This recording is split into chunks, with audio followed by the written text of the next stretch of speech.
best time in the group play was a 134.42. Swanee Wrath came in with a PB of 130.47. Again, that's what they did in the group play, not necessarily their PB for the game in total.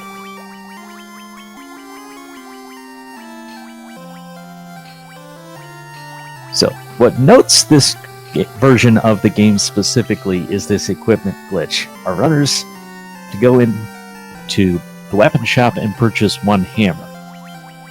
The way this game works is it kind of indexes the weapons and items in reverse. So when you end up equipping a weak weapon, it ends up becoming a strong piece of armor. When you equip a weak piece of armor as a weapon, it becomes a strong weapon. And they'll be taking advantage of that throughout to get really good stuff really early. So that hammer becomes very good defense that's going to make the party quite durable in the early game, but of course that means they need a weapon. What are they to do? Well, we'll see that in just a little bit.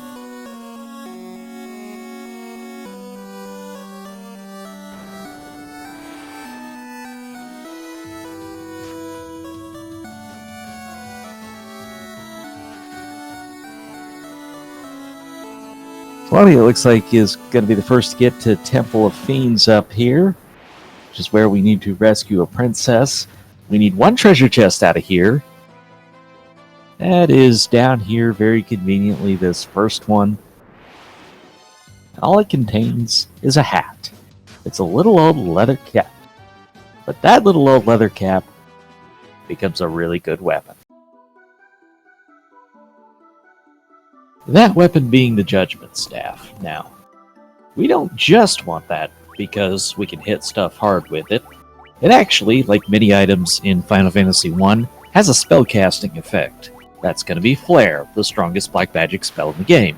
And yes, we do have it 2 minutes into this runs already. However, those spells have spellcasting animations. They take time. So when it comes to Garland, just whack him in the head. Get him to go away. That's all it takes. And it's faster than the spell animation.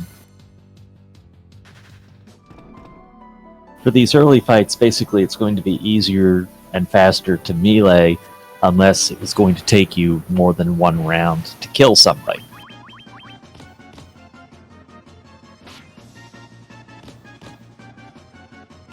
This is the round of 16 for this tournament. So this is a best-of-3 battle between these two runners. This is their first game in that series. The follow-up is coming in quickly. They're pulling double duty. They'll race again at 6 o'clock this evening. So we could have our second advancer of the tournament just that quickly today. Fun fact, the princess will not let you leave the throne room without handing over the loot, but it is also considerably faster to talk to her and get the loot than wait for her to come give it to you. Extra cutscenes. We always want to cut those out when we can in speedruns.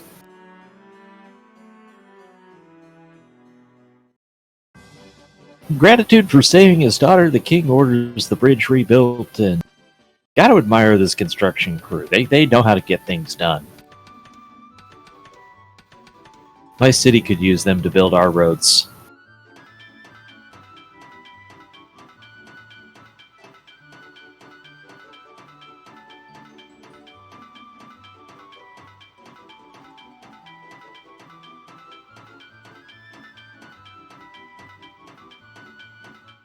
So with that restored, we have to make our way due east. That is going to take us to the second town of the game, that being Pervoka. Where, of course, there's more to do, because there's always more to do.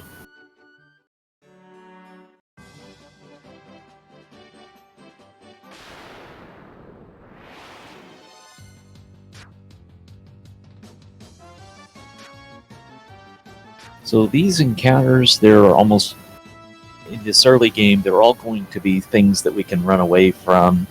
But they're not worth our time to fight. We don't need the levels from here. Generally speaking, we're going to get all the experience we need from unrunnable encounters and bosses, except for one level grind that'll be coming up later on.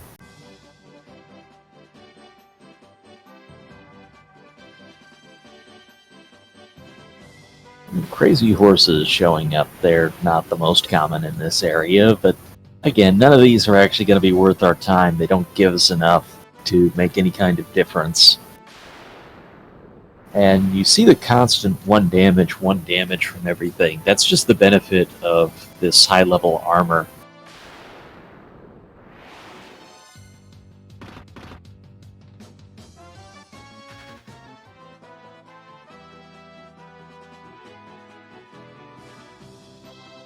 Foxmeister and Swanee Wrath going to be going into Provoca pretty well in sync. Now, this town has a unique trait. A lot of the NPCs aren't here yet, which causes some runners to prioritize doing the shopping first so that an NPC doesn't get in their way. The little route divergences, Swanee Wrath does that. Foxmeister went straight for the pirates, which is the more direct route. The Judgment Staff is going to judge these pirates quite harshly. It doesn't take much, though. They're the lowest HP enemy in the game. One quick AoE, and they are gone. Ricky pledges to reform his ways, and he gives us his ship. So Foxmeister still has to go to shopping. Swanee Wrath is going to be able to get on the boat from here. Now, this sets up one of the potential route divergences in these races. The ship minigame has a puzzle available to us, and it has a potential reward called the emergency exit, which, as the name implies, is a usable item that casts exit. That sets up a significant time save if you're able to do it. Some runners will go for it because it's a approximate 30-second investment for an upwards of 2-minute time save. Others decide not to risk it. They take the consistency and save the 30 seconds instead of having it not work out for them.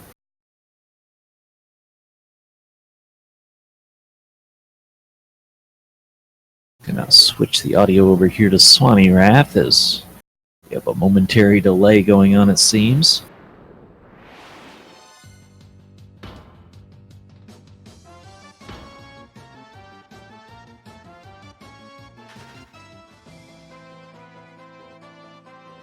I say that and it didn't switch. Well, who knows?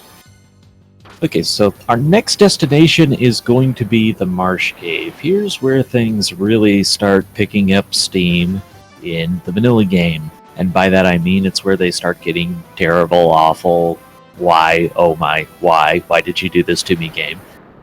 But it's going to be a little bit easier than that in this route. One of the important things we had to do at Provoca was pick up some items. We also needed to pick up a Cure for Stone out of Elfland, because that's one of only 2 cities in the world that sell that.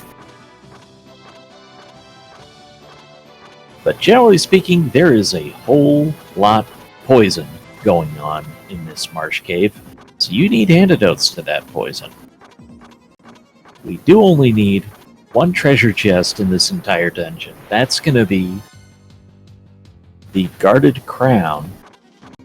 Swanee Wrath electing not to do any healing at this point, or curing of the poison status. The downside of this is you're going to have only 1 HP on people, so if any combat takes 1 turn, or they take 1 hit from an enemy, that party member is going to die. It's not as important with the Knight, but it could be an annoyance with the Black Mage. It works out. Swanee's going to be the first one to get the Pisca Demons guarding the crown.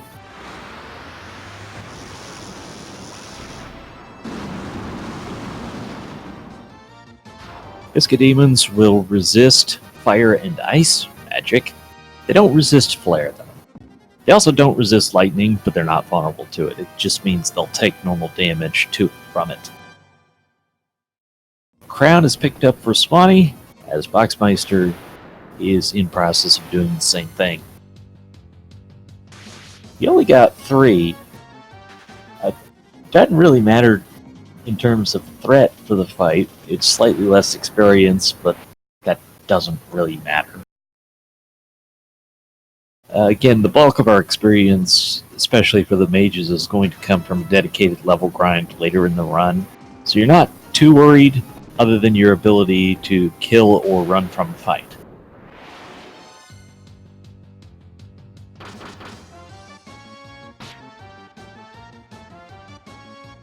This dungeon does also introduce us, unfortunately, to the stun status. We've got a couple enemies running around who are able to just hold our party, make them stay there.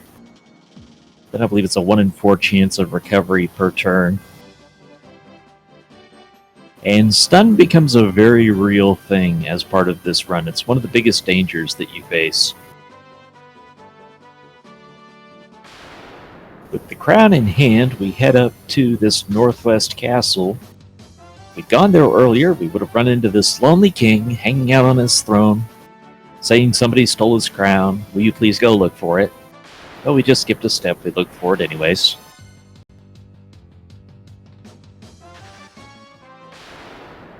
And then in the great plot twist, it turns out it was Astos all along.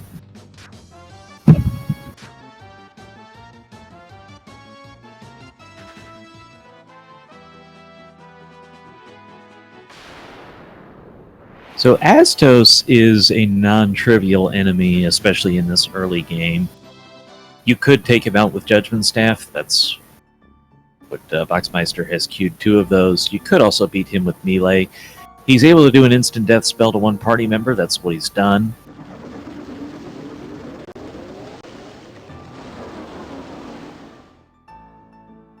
So our Black Mage is down.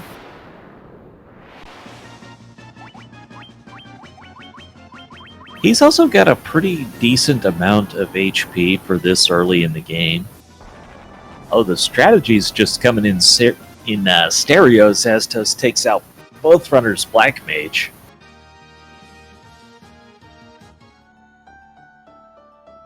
In this early game, Astos can be a nightmare, but again, thanks to the equipment glitch, we not only have that higher level weapon, but also the Judgment Staff, so makes him quite a bit easier to deal with, both spell and weapon-wise.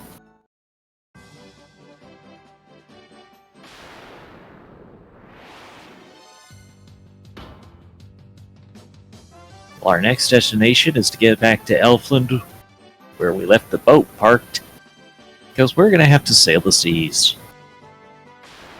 In this early game, you're very contained in the directions that you're able to go. It's very blocked off in directions, leading you to only go in the right ones eventually.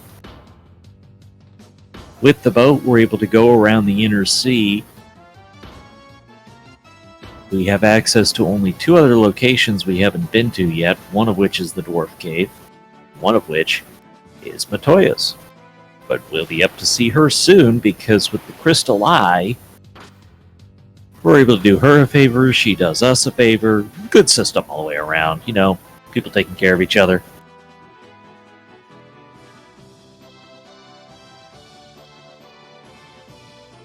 And in this land of the elves, there's a few important things.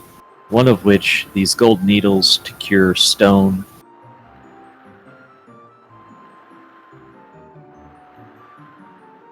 Because again, there's only 2 towns in the game that sell that, and the other one isn't for quite a while.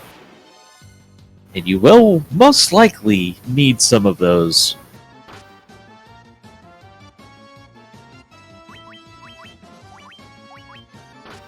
In particular, once we're in the Ice Cave. But Earth Cave as well. Probably even Earth Cave more than Ice Cave now that I think about it. But in any event, the other nice thing about the ship is it has a different encounter rate than walking does. So even if you were able to walk from Elfland to Matoya's, it would actually be faster to take the ship, because you'll get less encounters.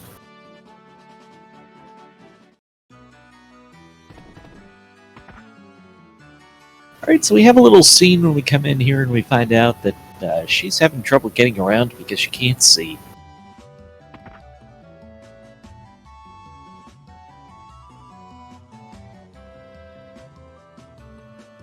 And we have to wait out for the whole thing. But once we do, we're able to give her the crystal eye. She gives us the Jolt tonic.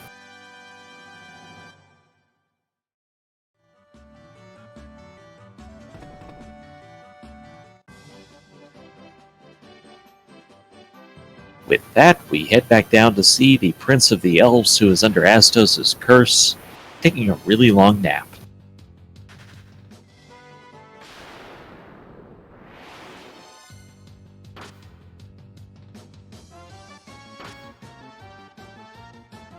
The encounters RNG in this version of the game as opposed to the NES, where they were all table-based, so you could actually predict out every single encounter you were going to get.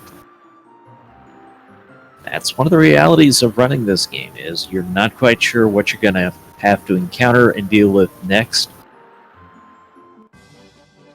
That's particularly going to come into play when we're in dungeons that have unrunnable encounters. Dealt with a lot of that yet.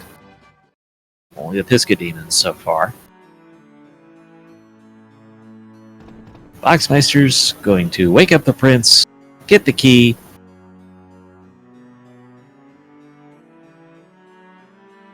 With the Mystic Key, we're able to access treasures that we previously were not able to, most of which aren't particularly relevant to the speedrun. But you're able to get to the Elfland Treasury, Canaria Treasury, a few locked rooms in the bottom of the Marsh Cave, and also a large amount of treasures in the Dwarf Cave.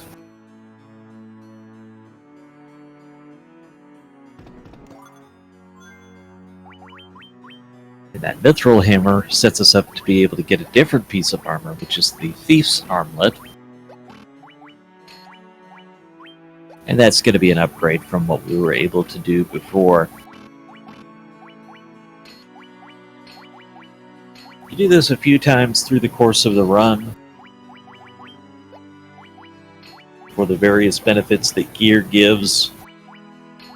Obviously, at the very start of the game, we just needed that armor that was going to absorb damage and make us only take one hit point per hit. If they're even able to hit us at all.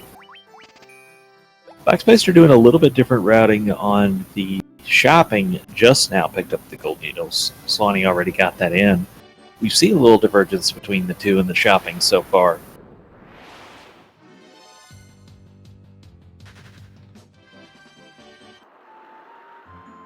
But now with that Mystic Key, we just have to sail north back to Canaria.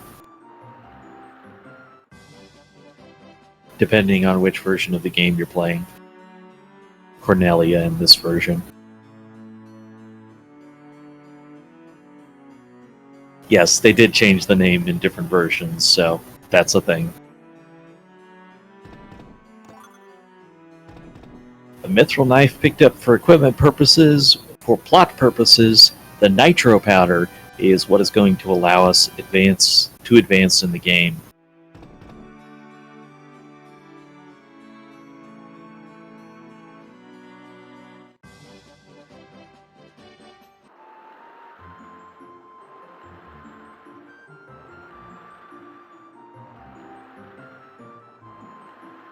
Boxmeister now heading over to see the dwarves, particularly Narek, who's been trying to dig a canal. He's blocked, and this Nitro Powder is going to allow him to blow this game wide open for us. Ba-dum-bum.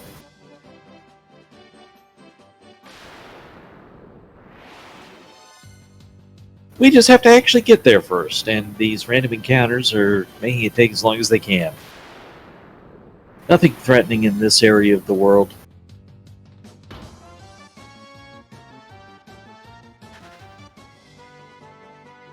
Really, our primary threat is not going to be from overworld encounters in this run. It's mainly dungeon encounters where we have some concerns.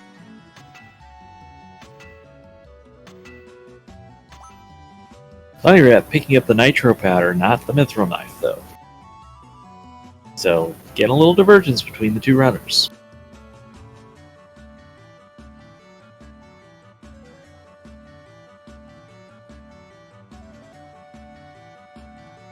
Charges are set.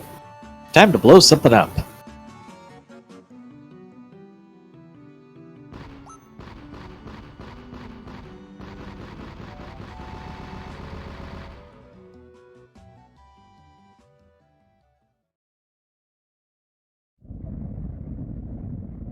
Next destination is going to be Melmond. I'll mention while we have a little bit of a break in the action here that if you want to check out these runners, Boxmeister also runs some Metro Zero mission. Sonny Rath, you can see him do some randomizers, including Final Fantasy 1 and 4 randomizers. Some good folks, hope you'll check them out.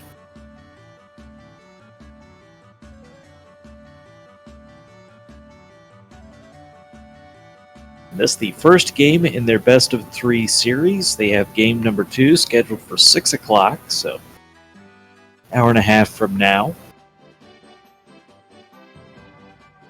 That's almost a full game. Right about the hour and a half mark is where we see times come in pretty consistently. If you put up a sub 130, you've definitely had a good day.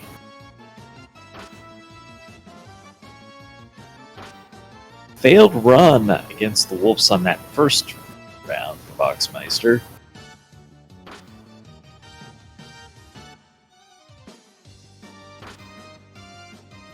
They're being a little difficult here. Of course, this is an encounter we're able to run from. It's just, there is some RNG to that, of course. And that's what happened to Boxmeister.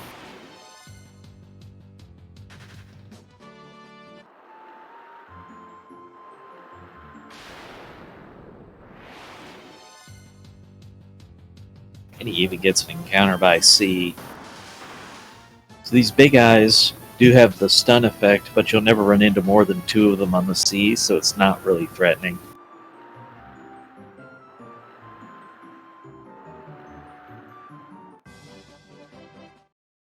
And then Boxmeister has unfortunately reached Melmond. You have to do it. It's just something that's got to be done. But still, you're in Melmond.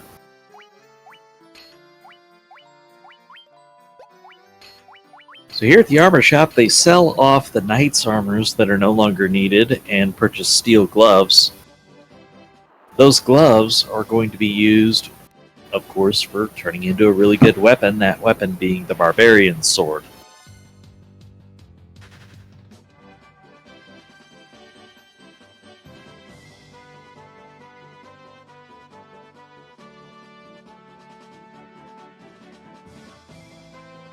Now, in storyline for Final Fantasy 1, we find that the Earth is rotting. We've been directed to the Earth Cave as the source of it. But we don't need that information, we already know it. Swaniwrath is doing the puzzle, so this is going for emergency exit. You'll see him have the puzzle set for the solution and then wait on it for a little bit. You want to beat this puzzle between 30 seconds and 1 minute. So as close as you can get to 31 seconds is what you'll be happy with.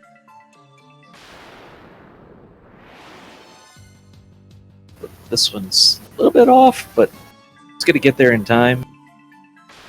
Actually, it was a really good time with it being just a 0.8 over. As low a 30 as you can get is your best friend on that.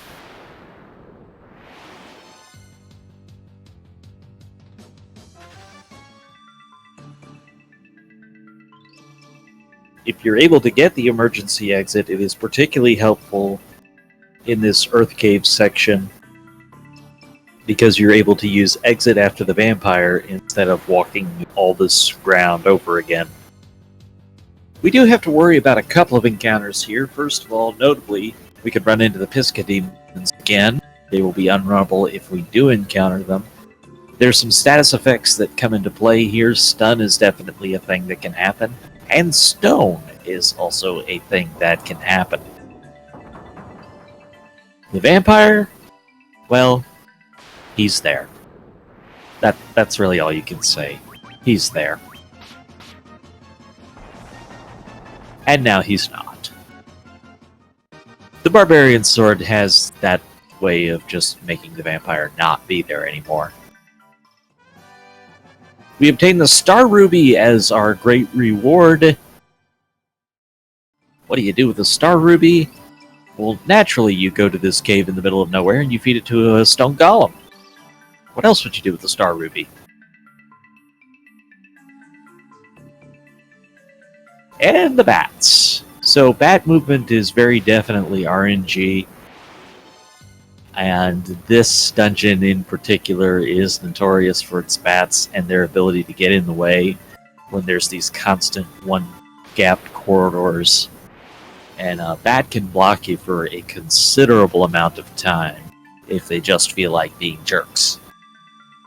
And this just in, bats are jerks.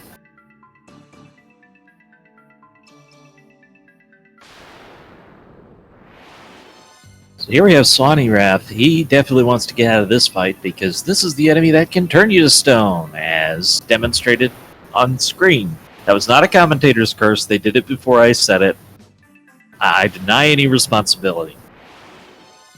No commentator's curses here. Technically speaking. Alright, so Boxmeister has exited the Earth Cave and is going to be on the way over to Titan's Cave en route to getting to Sarda the Sage. The vampire stuns the knight, the white mage. The knight says, "Hey, here's a barbarian sword." Then the vampire doesn't want to be here anymore. Not that he really had much choice in the matter. And the giant doesn't want to be seen eating, but he enjoys his ruby, and he's kind enough to get out of our way as a result.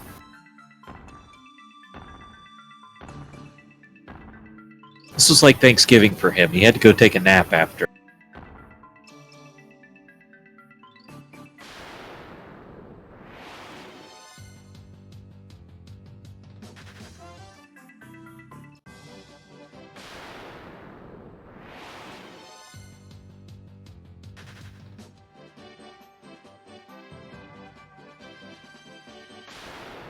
So this is a deceptively short walk from Titan's Cave to Sarda's.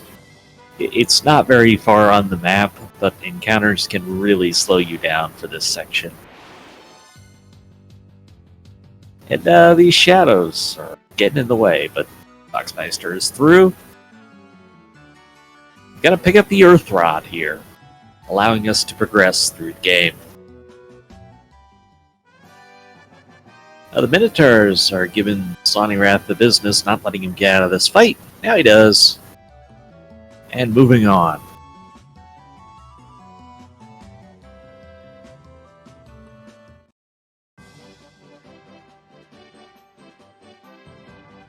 So this whole section really just kind of a way for them to slow down the game.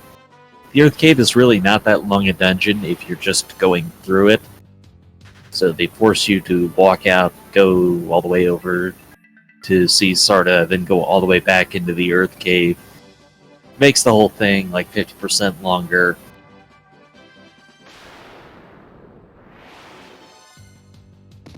But again, not much of a threat. Unless you get some really bad RNG with the status effects. Dark, however, is not a status effect that we're particularly worried about. So, shadows, you can do that. We're not too worried. Poison, also not a status we have to worry about. It's just more of an annoyance. The ones you have to worry about is stun in particular because it can shut down your entire team. You also have to a little bit worry about status effects that just kill you. Because yes, that's a thing. Why wouldn't it be? Stone basically is a hybrid of those two. It will take you out of the battle, but as long as you're able to survive the battle, you can restore from stone as soon as the fight is over. But you cannot restore from stone inside of the fight. You have to wait until it's over.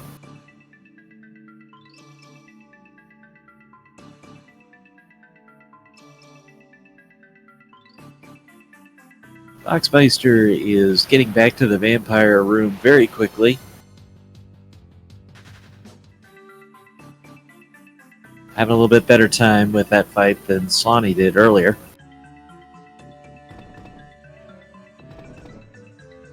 Then behind the vampire room we have this plate. And this plate is going to be smashed by the earth rod, and that lets us progress to the 4th floor.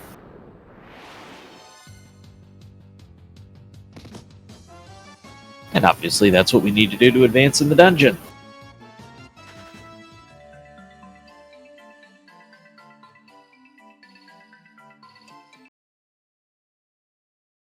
Boxmeister putting up a very strong run in this early game so far. There's a lot ahead, but he's definitely built a noticeable lead. If Sonny had been able to get the emergency exit, most of that would have gone away. But because it failed, it ends up spotting another 30 seconds to Boxmeister. That's not a lot of time over the course of a 90-minute plus run. But we did see one race yesterday decided by a mere 11 seconds. So make no mistake, there's not always a lot of margin for error here. The source of the earth rotting turns out to be the Fiend of Earth, the Lich. Now, Lich is not a free fight, but him attacking melee on the first round is going to make it look like I'm lying about that. Because we can do plenty of damage to him. The concern is how much damage he does to us. And the melee hit is not the nastiest thing that he can pull out of his arsenal.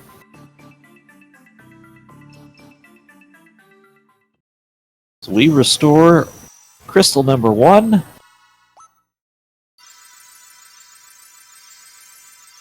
And then we also get this little cutscene here because in this version of the game we have bonus dungeons that unlock as you defeat the fiends. So this is letting us know that that's a thing.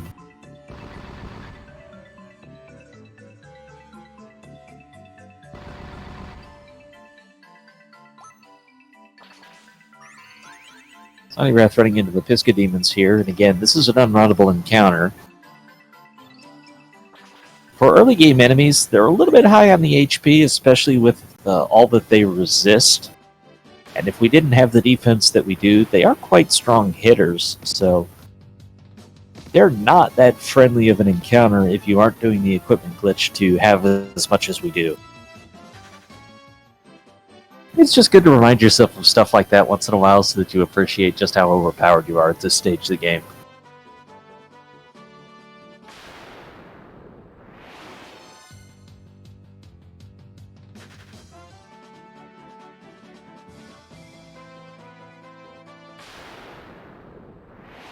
Sonny Wrath going to use the Earth Rod now and make the trek down through this dungeon on the way to Lich.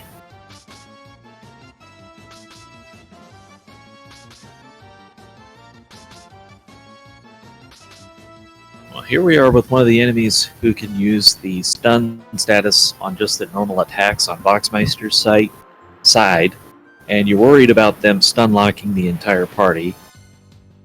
To the point where if you got down to just 1 or 2 characters, you're probably going to use Judgment Staff instead of trying to run just to make sure you get out of there. But you can see how much runners have to respect Lich. That's Sonny Wrath's first save of this game, some 33 minutes in.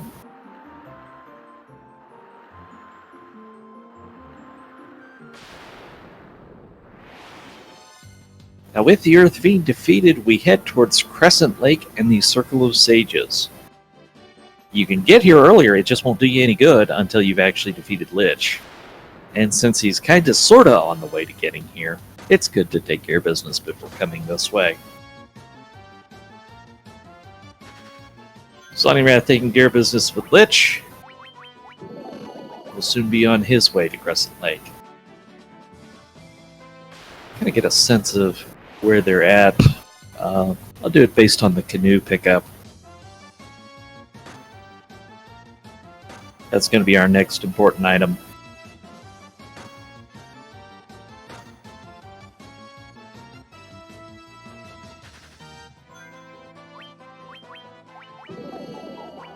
So some very different encounters are in this Crescent Lake area versus what we've seen in the game so far.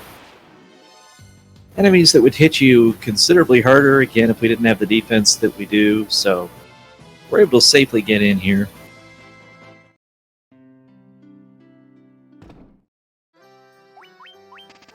Crescent Lake, there's a few things to be done. In the armor shop, we need 1 pair of mithril gloves and also 1 mithril axe. That, of course, to set up the equipment that we need later.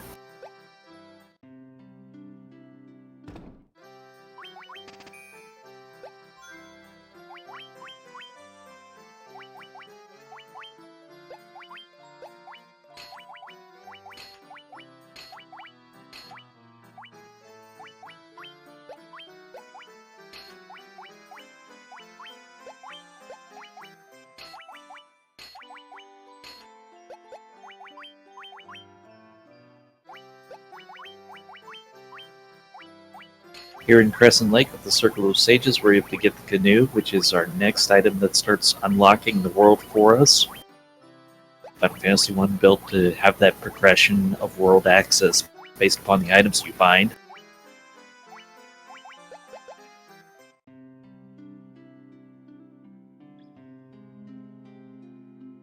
The ship was the first big one, the TNT nitro powder was the second one. And then this canoe will be the third. It's going to come at 36.36 for Voxmeister.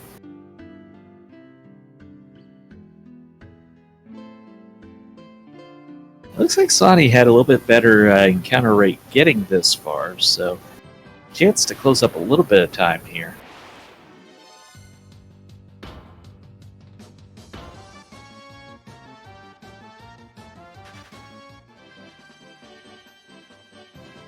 Heading back to the ship because the next area we want to get to is not connected to Crescent Lake's river system. We have to go to a little bit north to this other river system, and it connects to the ice cave.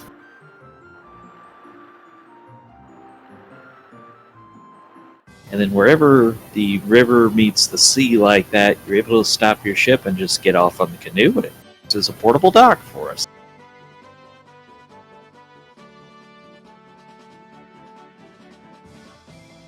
There's a couple places where that works out, but for our purposes, there's only 2 times that it's useful.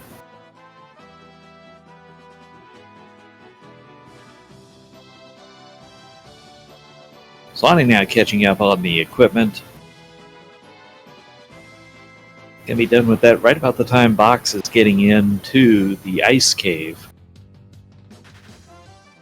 And this ice cave is the source of a lot of death, especially if you're playing without the equipment glitch, but even with it, there's several threats in here that are not to be taken lightly.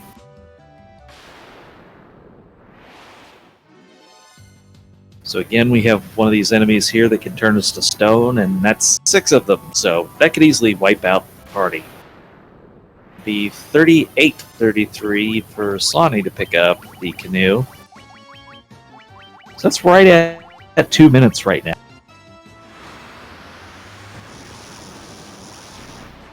Poison is a thing everywhere in every dungeon. You can always run into an enemy that can poison.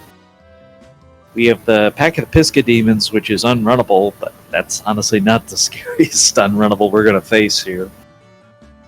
There's more unrunnable encounters here than there are in the other dungeons we've played so far.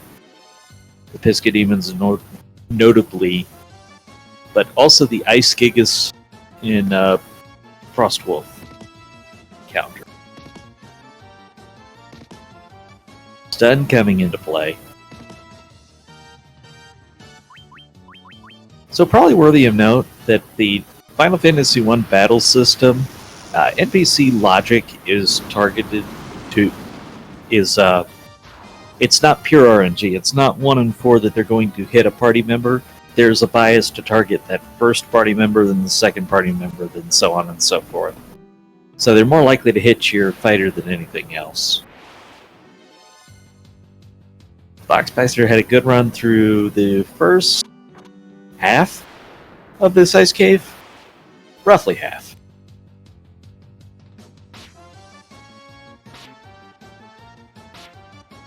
As Sonny gets Pisca Demons right off the bat. He is poisoned, and I don't think you'll see him cure that on the Knight. He may on the Thief, or he may just leave it unless the Thief dies.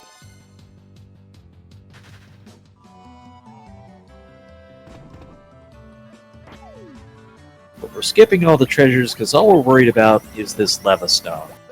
In the NES, it's known as the Floater.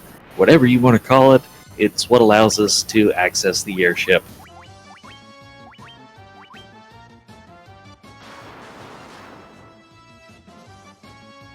Thunder coming out.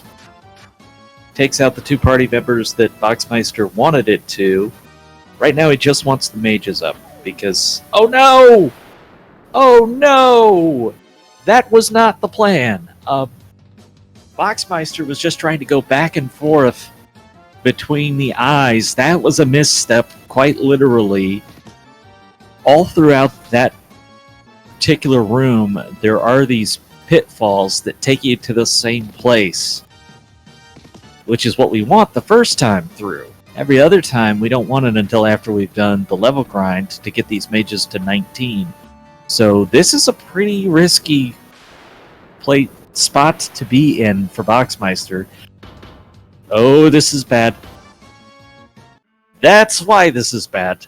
I didn't commentators curse it and say it in advance, but those guys have Death Touch. So Boxmeister is going to be all the way back at the start of the ice cave. What one misstep can do, that is a considerable loss for Boxmeister, who I assure you is not very happy right now. That one misstep, he hit the pit.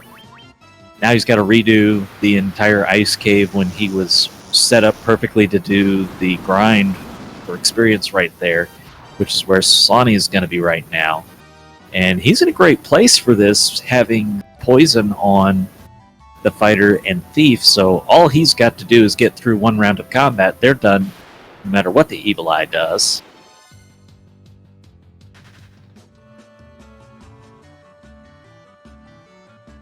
Oh, this is very much anybody's race right now. Actually, Swanee has gone from a 2-minute deficit picking up the canoe to an undisputed lead right now. Of probably a minute or better. So the advantage of fighting this eye is he's a very healthy source of experience. He's on this trap tile, so we're able to fight him as many times as we want to. The downside is you can take encounters on the off trap tile, and that can include some unpleasant stuff. So there is a little bit of risk to this grind as well.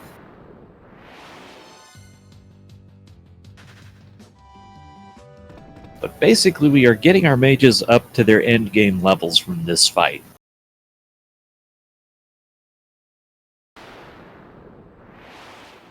Now, I'll see if we can switch the audio over to Swanee here. Give that a minute to catch up, as Boxmeister is back on the fight. Did not get good RNG on that first turn because he wanted that AoE spell to kill off the fighter and thief. There it is.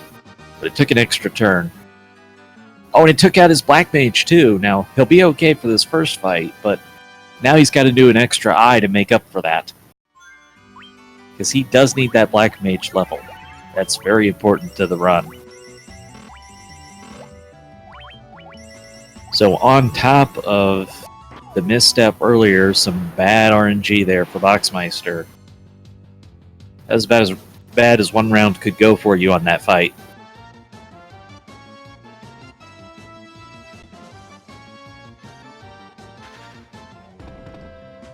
Sonny Wrath with the levels is now going to work on getting out of here.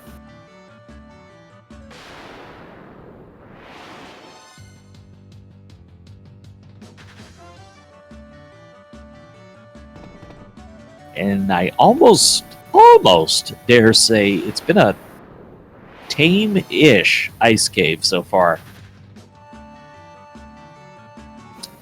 The Black Mage dying to Astos isn't really as much of a concern, although Astos is a surprising amount of experience, but That's something you can make up with one eye, but yeah, when you start talking about needing one or two extra eyes to make up that experience difference, it's an annoyance to say the least.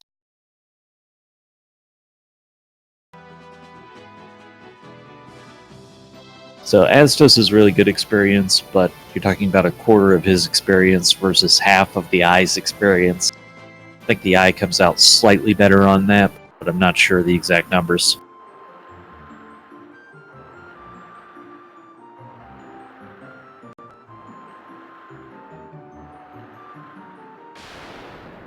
With this lava stone that we were able to retrieve out of the ice cave, we are able to come down to the desert here and get our airship.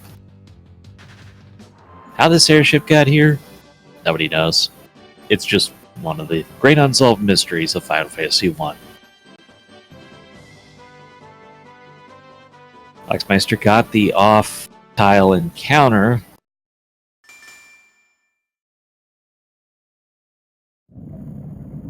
You're probably going to get one with how many times you have to do this fight. You figure at least one or two encounters are probably going to happen.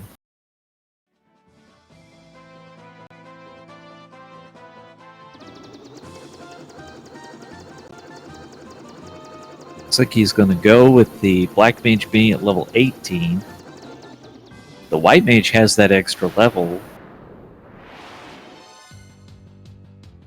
which is kind of interesting because you, especially for the end game, you want the Black Mage to be faster than the White Mage. With the agility boosting equipment, that shouldn't be an issue. But I'm not sure how precise those numbers are.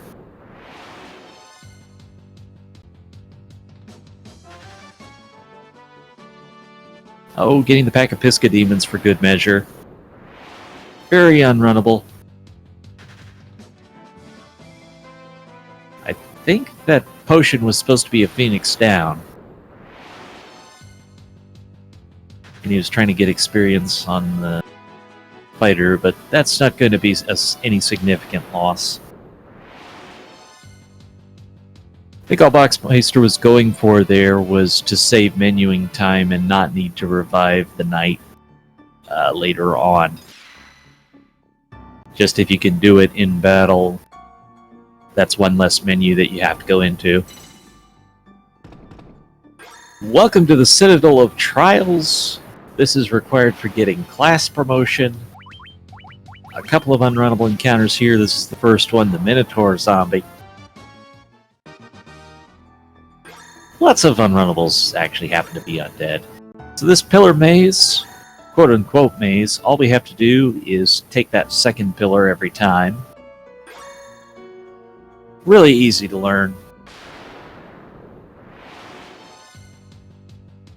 Oh, the Mind Flayers with their Death Touch. That is actually what caused Boxmeister to wipe in the Ice Cave. They're a very annoying enemy. One of the most broken skills that the game has. Alsani Wrath through the Pillar Maze section. Gets an extra encounter there. He's one away from the trap. And these nightmares. Well, they are a bit of a nightmare because they have really high agility, which makes them annoying for a lot of factors. So he's not going to bother trying to run, just going to kill him. It is a runnable encounter, just not a great one to try and run from.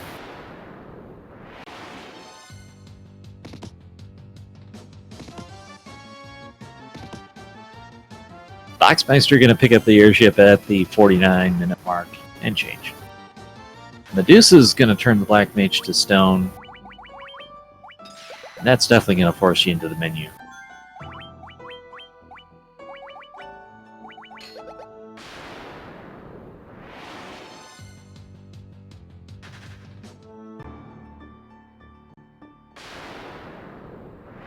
Now there's another possible route divergence coming up here. We'll see which way Swanee Wrath goes. You'll have runners who will pick up the Zeus Gauntlet and others who will bypass it. It's not something you need for equipment, but it gives free casts of Lighten 2, the Thunder Elemental spell, he is going to bypass it. It's a handy thing for the Sea Shrine because it'll kill most things there with a little bit faster animation. And we obtain the Rat's Tail, which is what we need for class promotion. And basically, this Citadel is the gap between these two runners right now. Sawney about to get out of here, although the Mind Flayer's trying to have some say in that. Oh, this is troublesome. So aside from Death Touch, they have something even potentially more annoying, which is this AoE Trance. Ooh. Does the Light Mage go down to Trance? This could be bad.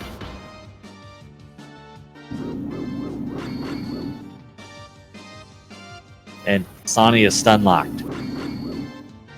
Stun-locked against a Death Touch enemy is not good, and I do not know the last time that Sawney saved.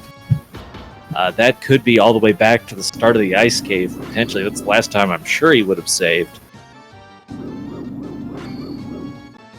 Yes, as chat says, you absolutely want them to do the Mind Blast, the stun, because you at least have a chance to recover from that. You can't recover from Death Touch.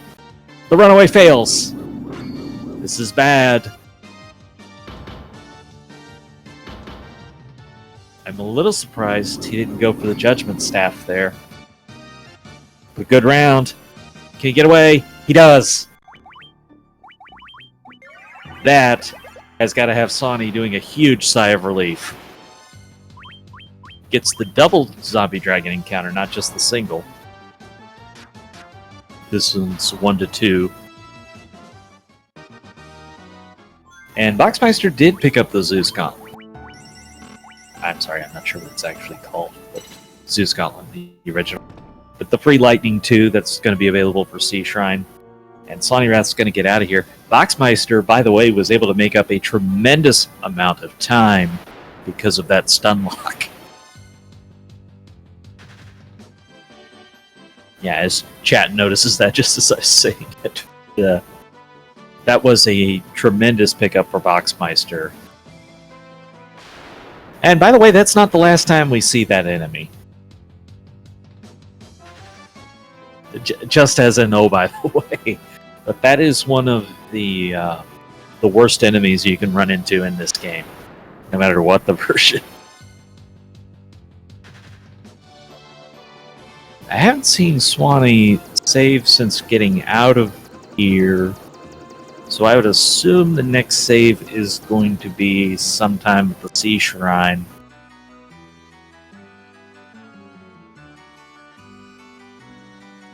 But yeah, this has become a very close race, as different things have tripped up the different runners. Boxmeister with the unfortunate wipe in the Ice Cave.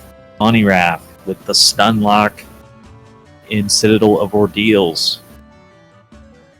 Both these runners have seen some things go very, very wrong and give the other a chance.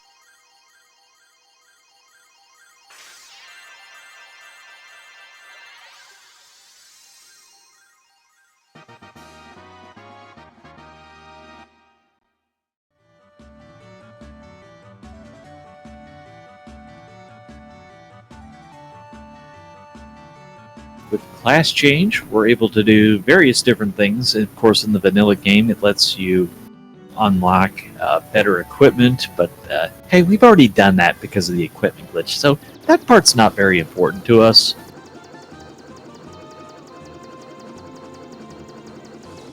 However, it does enable learning spells on the Knight and Ninja. That's going to be slightly more significant. You can also learn more spells on the mages, now turned wizards. And those spells do have some significance. We stopped in at the caravan to buy some of the very important items for this run. Those Giants tonics, they'll see their impact in some of the boss fights. Or no. Yeah. The other thing that's very important is this fairy bottle, which is our next plot item. We rescue the fairy who'd been kidnapped in this town by the pirate who's wandering around. Apparently nobody else really had a problem with that. They just let him continue to walk around town bragging about what he did. Then Sonny is going to be rewarded for rescuing the fairy with the liquid oxygen, Oxyel. And that's going to enable us to get into the Sea Shrine, which is our next dungeon. And you can see that Boxmeister just steps behind Swanee Wrath right now. I said it's our next dungeon. Well, it's our next dungeon to be unlocked. The next one we're going to come to is actually the volcano because, hey, the world is round, so it's easy to fly north and get to the south. In this volcano, of course, the floor is lava. And that blaze can be an annoyance. You know, I'm still not sure when the last time Swanee did a safety save is, but I hope it's recent. I don't always watch for that, but Swanee's making me nervous the way this one's going. You shed HP with every step you take on the lava, but you also don't get random encounters. The trouble is, when you're on the normal ground, you do get encounters, and you might be at 1 HP when you get in them. There are some unrunnable encounters here that can be a big threat. Not that many, though.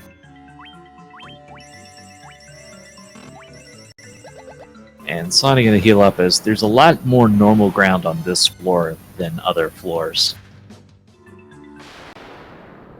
So you're very likely to see this many encounters as he's seeing.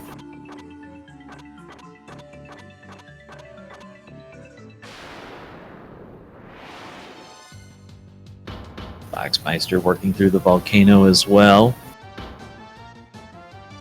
And you see, we're not too worried about the Knight's levels, as he's just taking a nap through all this. He doesn't need to do anything. Yeah, that encounter rate actually let Boxmeister get a few steps ahead of Swanee right now. Now a lot more than a few. And Boxmeister is up to the Merilith fight. Swanee gets here as well. We didn't see the Cerebrus fight that is unrunnable here. Just that, well, actually that and the fire elementals are also unrunnable in the volcano, but other than that, most enemies were just able to flee from. And it's probably the quickest of the 4 Fiend dungeons. The boss, we have barbarian swords, what do we care? But an almost in-sync kill of Merilith. Both our runners restoring the fire crystal.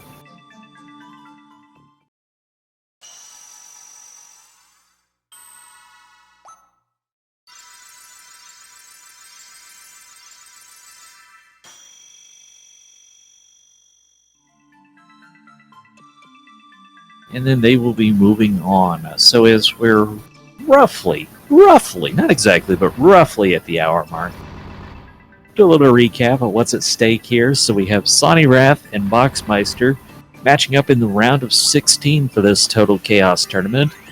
All these matchups are best of 3. This is game 1 for them, with game 2 forthcoming 6 p.m. today.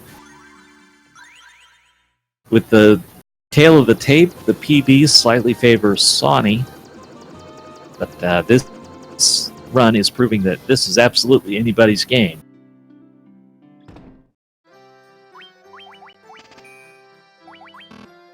Boxmeister had built up an early significant lead, about 2 minutes apart as they picked up the canoe. That quickly changed in the ice cave, where an unfortunate wipe sent Boxmeister all the way back to the beginning. Swanee was able to make up quite a bit of time there, but then gave a bunch of that back in the Citadel of Trials as the stun lock happened. Was able to survive with only the White Mage and continue on, but that was not a pleasant experience to go through as a runner. Hey, even casually, that's not a pleasant experience. One of the most important spells we're going to learn here. That healing spell for the White Wizard is part of what makes the run happen. It's also considerably faster to heal your party with a heal spell than it is to menu for potions.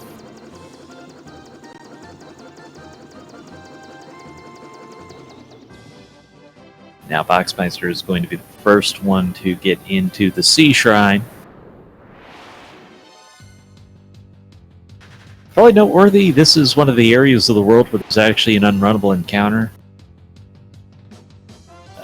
Actually, there's two of them in this area.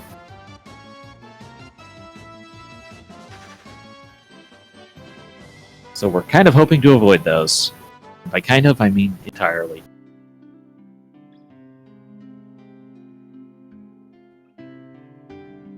Boxmeister, first into the Sea Shrine. On this first floor, it has two directions you can go, the left or the right. We want the right, first of all, taking us towards the mermaids area, because there's a very important piece of treasure that we're going to want to get there. The Water Naga is runnable, but didn't let Boxmeister get away on that first round. He decides to let it meet his sword on round 2 instead of, risking failing another run. Alright, Water Elementals. This is one of the unrunnable encounters of this dungeon. Fun fact, despite what you might think, they are vulnerable to the Ice element. Also, this Sahagan fight is one of the unrunnable encounters of this dungeon. And there you see what the gauntlets do, the free lit 2 cast coming up from the White Mage. And it has this nice benefit of not running out of MP. It's also faster animation time than the Judgment Staff is.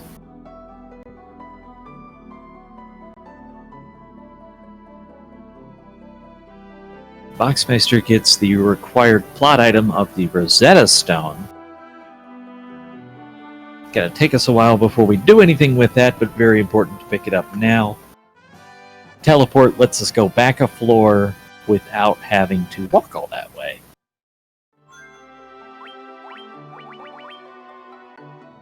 Now on this mermaid floor, there's no encounters, but it's a really long floor, so that's a lot of steps to do if you don't use teleport.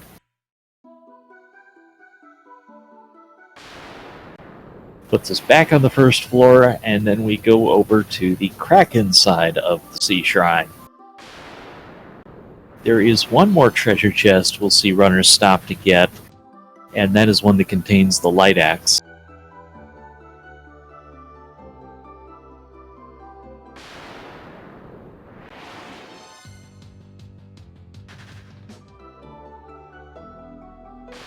Your most notable encounters are going to be this Sahagan fight because it's unrunnable, also the water elementals being unrunnable. Only if they're alone, though. You can see the water elementals in a formation with the Naga, and if you see that, you are able to flee from the encounter.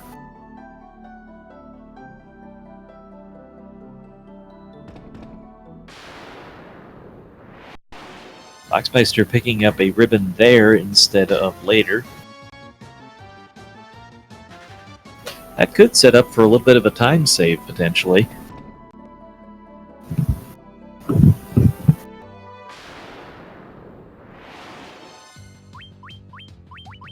And then he also comes over to get this light axe.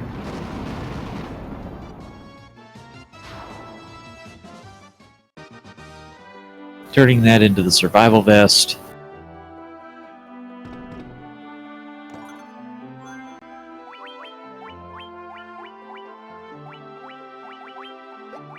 So again, this is just something that happens throughout the run. You take advantage of this equipment glitch and you upgrade to the best armor that you can get for that stage of the game. At least to the extent that you need it, because you don't want to spend a lot of time doing that for something that's not enough benefit.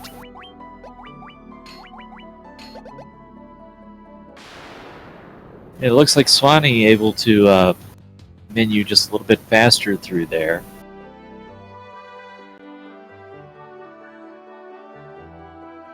Although also noteworthy is that Boxmeister went ahead and picked up that ribbon already. So potentially has saved time menuing in particular by being in the menu already for one equipment glitch to do two instead of having to go back into it later. See how much that pays off.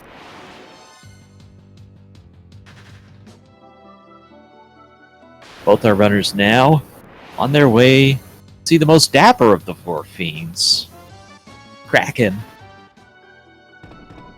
Fiend of water. One who knows how to hit very hard. But of course we have very, very good armor available at this point. So, not a lot of threat from physical damage throughout the rest of the run. Sonny will be the first into the Kraken fight.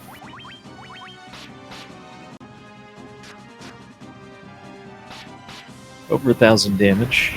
And into the 1,800, that'll take down Kraken.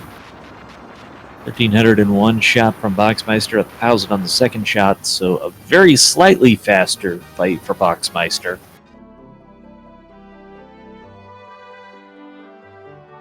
These runners just neck and neck at the hour and 6 minute mark. Closer to 7 minutes, but either way. Our next destination is going to be the waterfall. It has a required item that we need to pick up.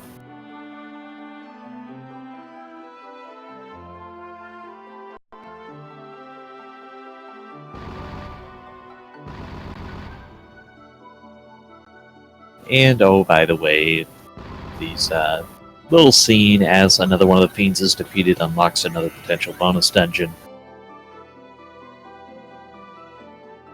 But that's nothing we need to worry about.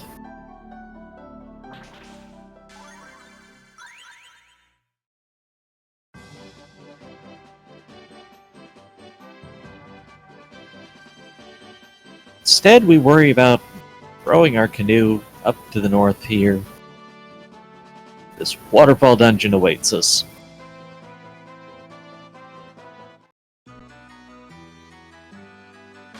Some interesting encounters in here. Generally speaking, not a ton that's threatened, but a couple that can be quite unpleasant. And one of the things we're on the lookout for is the rare encounter green dragon that can show up here.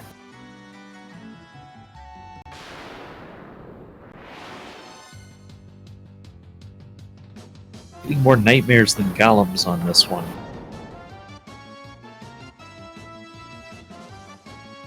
Snort applying the dark status, which again is just not something we're worried about. Boxmeister gets the mummy encounters. Those king mummies actually really good experience, but because we do our level grind, we're not worried about getting experience from random encounters.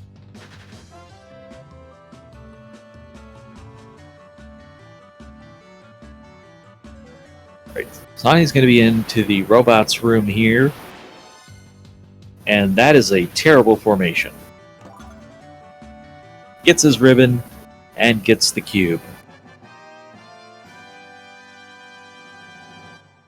So that trap tile can have mummies and birds, and you do not want to see the birds.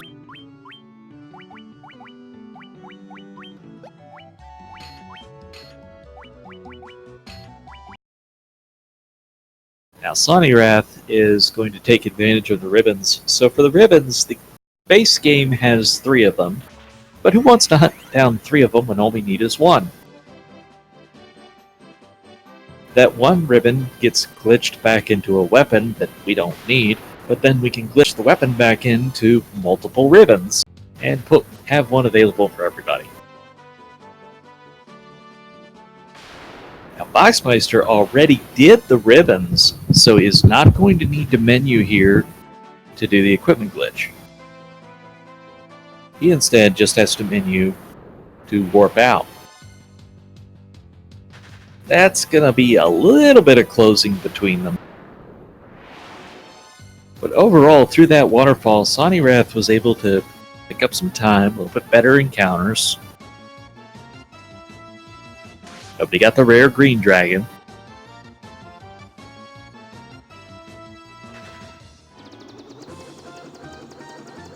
And now there is one more, well, depending on how you count it, 2 more important tasks that we have to do before we go into the last Fiend dungeon. We have to go back to Melmond, where we use that Rosetta Stone we picked up in the Sea Shrine to learn another language. Don't you love RPGs where you learn languages in 5 seconds? Wouldn't that be a nice life skill?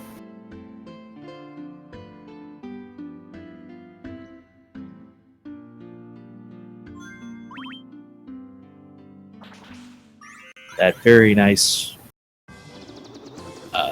cursor memory of the menu lets Swanee get out of there so quickly. That's faster than you can even read the menus. He's warping out. And now we have ourselves one last long overworld walk. This walk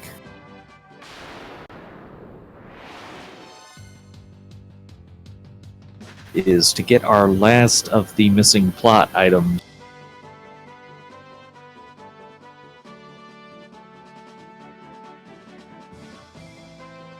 This enemy set, the enemy set you can get on what's known as the Peninsula of Power, so the Winter Wolves here, they're one of the worst encounters you can run into because of their ability to cast Blizzard on you.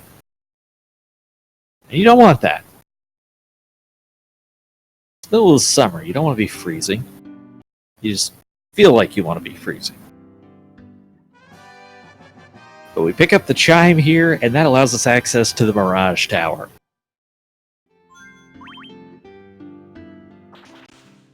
And yet again, that warp spell, showing off what it could do, teleports us right on out of town. It always takes you back one floor earlier than you were. That includes towns taking you outside. You can use it to get all the way out of a dungeon.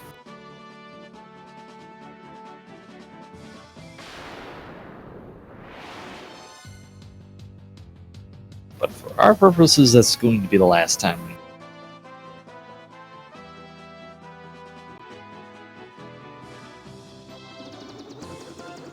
Basically, that walk from Chime to Airship is the difference between our 2 runners right now. Sonny about to use that Chime to enter this tower. That puts us on a rendezvous course with the last of the 4 Fiends. This Mirage Tower, not very long when you're not worried about treasures. Lots of vampires. This place has plenty of them. Now, because this is the group and not the single, we are able to run from it.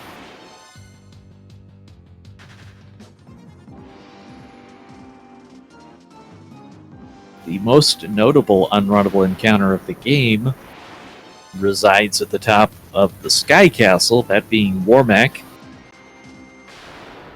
It's only shown up once so far in this tournament. We all know it's due again, we just don't know when. This will be one of the other notable unrunnable encounters, this blue dragon that guards the teleporter room. We do have to fight him, but he's not particularly a threat to us, as he's gone in one hit.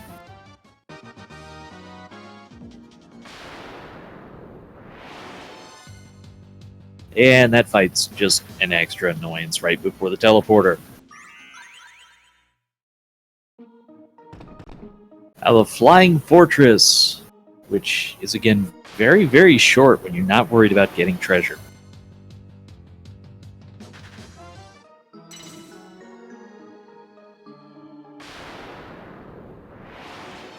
You can also notably get into a fight with a random evil eye here. Still as good of experience as it was in the Ice Cave. And also unrunnable. But we're past where we might encounter that now. This is the maze floor, which isn't much of a maze. All you have to do is go 2 of either left or right, and 2 of either up or down, and you will get there. So if you ever have a hard time with this, all you have to do is crisscross it. Go up, right, and you'll be there. And you don't lose track of where you were during encounters. Dirty little secret.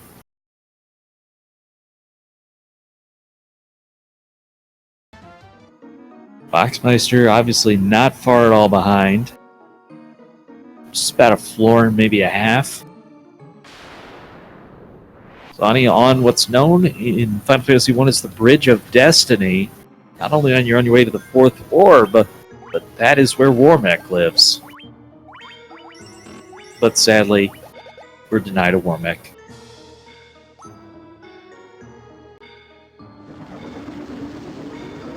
Runners are probably happier not to fight him on the whole, just because RNG can be a thing.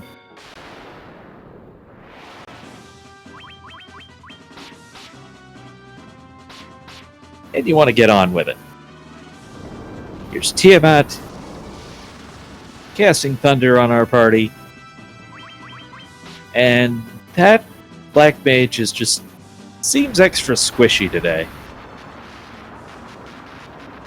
The black mages have just felt really squishy today, but really notable the max HP difference between the two runners. 210 for Sonny versus just 145 for Boxmeister.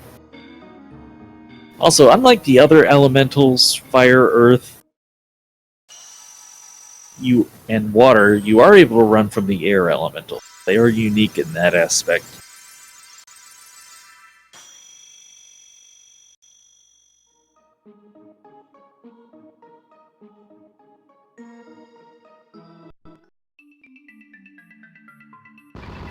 Tiamat down. That will give us another cutscene as we unlock the last of the bonus dungeons. Using the haste because, hey, the faster you kill Tiamat, the better. 2 hits will take care of business for Boxmeister.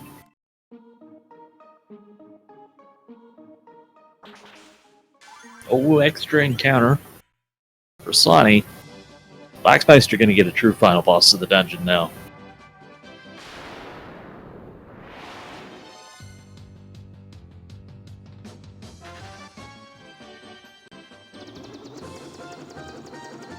Sonny back in the airship and on the way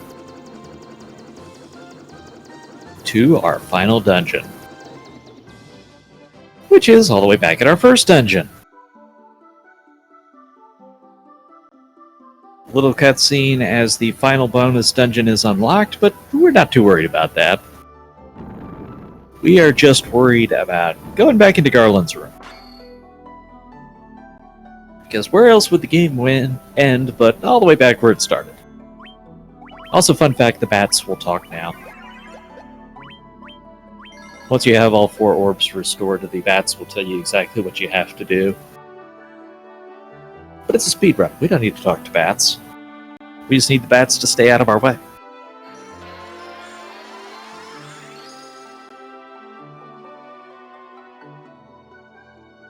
With the 4 crystals restored, we are able to access the time warp, and here we are 2,000 years in the past.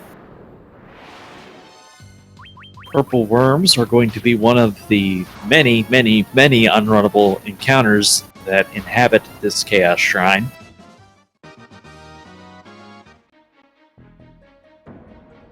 The one that you're particularly worried about on these early floors is the white dragons, because they can cast Blizzard on you, and that's not nice.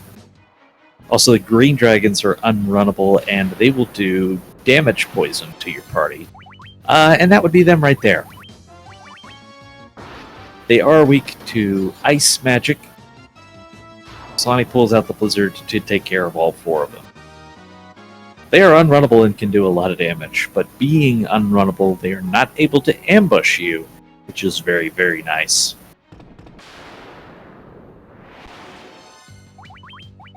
The Death Eye stands between us and finally using that item we've had for the last, 1 hour and 16 minutes or so.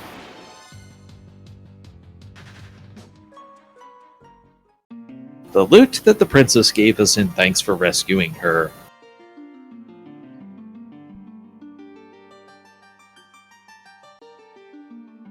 And Boxmeister also gets an encounter of the green dragons.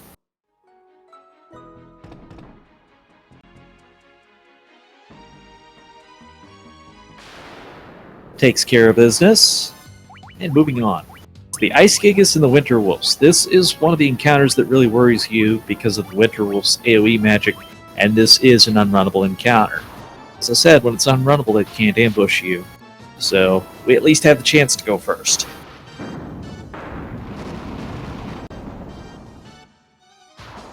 And obviously that works out well for Swanee. Just so close between these two runners right now.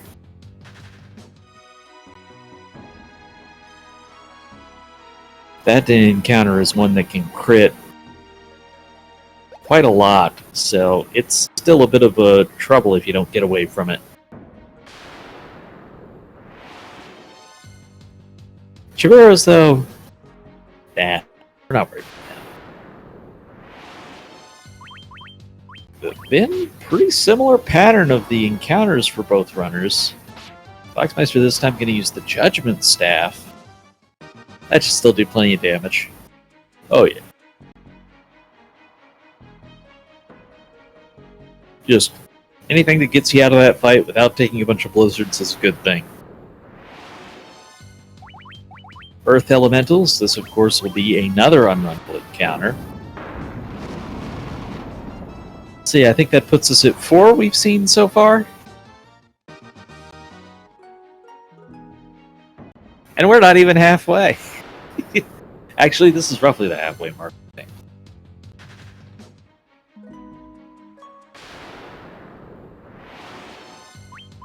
Another Earth Elemental. We are seeing plenty of these unrunnable encounters. Maybe the game is trying to say, hey, I heard you missed out on some experience earlier. Let me give you some more. This is going to be the first of our revisited Fiends fight with Lich. He's also one of the most dangerous because of his spell list. Let's see how we do here. Flare coming out, that's a big danger. If it happens. Still alive. Knight should be able to finish this here. And then we're okay to recover. That's exactly what makes Lich so dangerous. The Medusas try and turn the Knight to stone on Boxmeister's side. They become less of a threat as you raise your magic defense. Also, ribbons will block them from turning you to stone.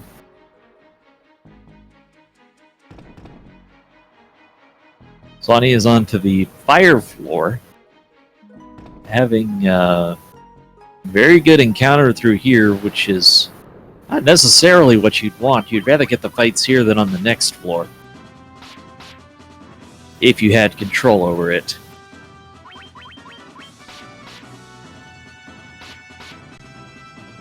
Boxmeister not taking a spell from Lich the first time, as Swanee takes care of Marilith that easily. An in-sync kill of the Fiends.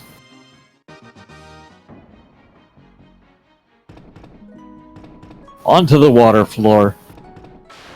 Here, notable, we have unrunnable encounters again, and yeah, that would be it, right there. Nice of the game to demonstrate for me. These waters, unrunnable, we do have to take care of business with them. Ice does just that. Swanee's moving on. The seafood party platter, that one we're not worried about. It's just the waters on this floor that are of particular concern.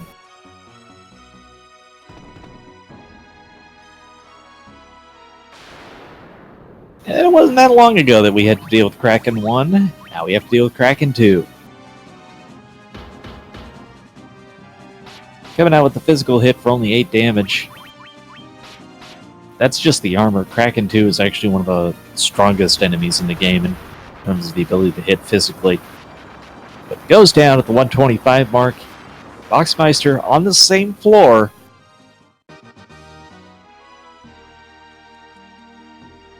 This is going to be a nail-biter to Chaos.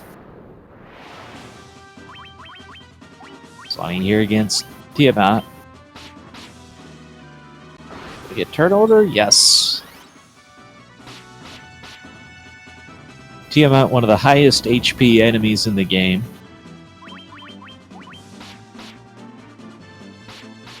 Because of course he is right before you get to the final boss, who is the highest HP enemy in the game, not counting the bonus dungeons.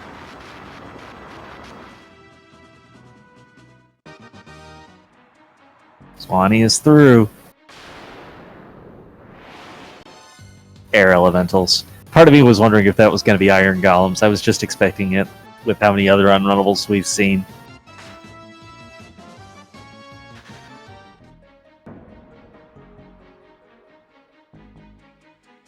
Yes, in this version of the game, there's, I believe it's 5 in total bonus dungeons that runners are able to access. That's where this equipment comes from that's not in the NES version, like the Barbarian Sword.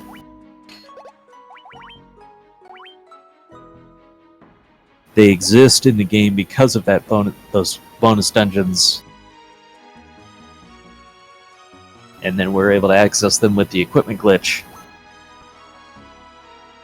Of course, this is an 80% run, so we're not worried about those bonus dungeons for this run. Swanee gonna get into this Chaos fight at, looks like 127. And these first 2 rounds are critical. The short version of what we're looking for is Swanee does not want anybody to die. We're going to use these Giant's Tonics to raise HP. We're going to have the White Mage on healing duty, the Black Mage on speed up our weapons duty. And we just need Chaos to not kill anybody on this first turn. That's good. Physical not only doesn't kill anyone, lets us get the healing up, which should put us pretty safe for the rest of the fight. And also, physically attacking is faster than the spell animations. 2 rounds of physical.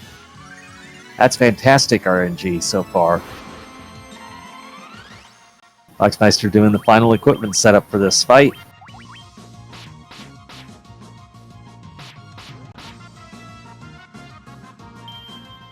Here comes our first spell from Chaos, gonna be Blaze. So Swanee has set up the turn order basically so that the White Mage will be the slowest party member, thus cast the healing at the end of every turn. So as long as Chaos doesn't kill you in one turn, you're going to get the heal at the end. And it all works out. And now Swanee, with all 3 of those other party members hasted, is just going to swing away with those Barbarian Swords and keep on healing until Chaos goes down. This is the setup for Swanee you need. Boxmeister into the fight now. Trying to get a... this is a very real chance of a PB for the tournament for Boxmeister. So, plenty at stake for Box.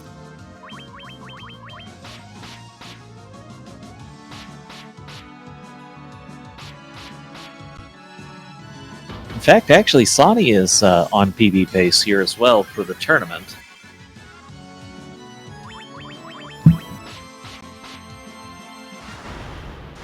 And that's GG for Swanee. That is going to be an official time of 1:30:47, and SRL tells me that that is officially a PB, improving it by 1 minute and 30 seconds. So a very big GG to Swanee Wrath 11, picking up the win. Game 1 of the best of 3. They have Game 2 coming up in about 30 minutes. But still, for Box, this is a chance to PB as well. So we follow this run the rest of the way. Swanee, GG, congratulations on the PB. Hang on a second. There we go. Now my headset's on. All right. Well, I just said GG and congratulations on the PB. Thanks, Trenton. That race PB is huge because I never thought I'd get sub 130 in a race. Oh, man. You probably also weren't thinking PB back at the Citadel of Trials. What's the PG version of what was going through your mind at the time? No! Literally. Yeah, that sounds about right. And there it is for Boxmeister, the GG, as Chaos goes down. Look over at this. That is going to be an official time of 1:30.26. And that is a PB improvement. It says by 7 seconds. I think that's overall, but GG to Box. Are you with us now? Still muted, so maybe not quite. Here There we go. Yeah, it's not an overall PB. My actual PB is 129-ish. I could have won this if I wasn't such an idiot in Cavern of Ice. I was on such a good pace. Holy moly! It's just that one extra step that can get you. I could have beat this by a long shot, even. We saw the lead trade so many times between you. It was a nail biter. I think you each had the lead at least 3 times. It was definitely a good match, but man, what a way to go! Well, I don't want to take too much time because y'all are going to turn around and do this again in about 30 minutes. So, any thoughts heading into that one?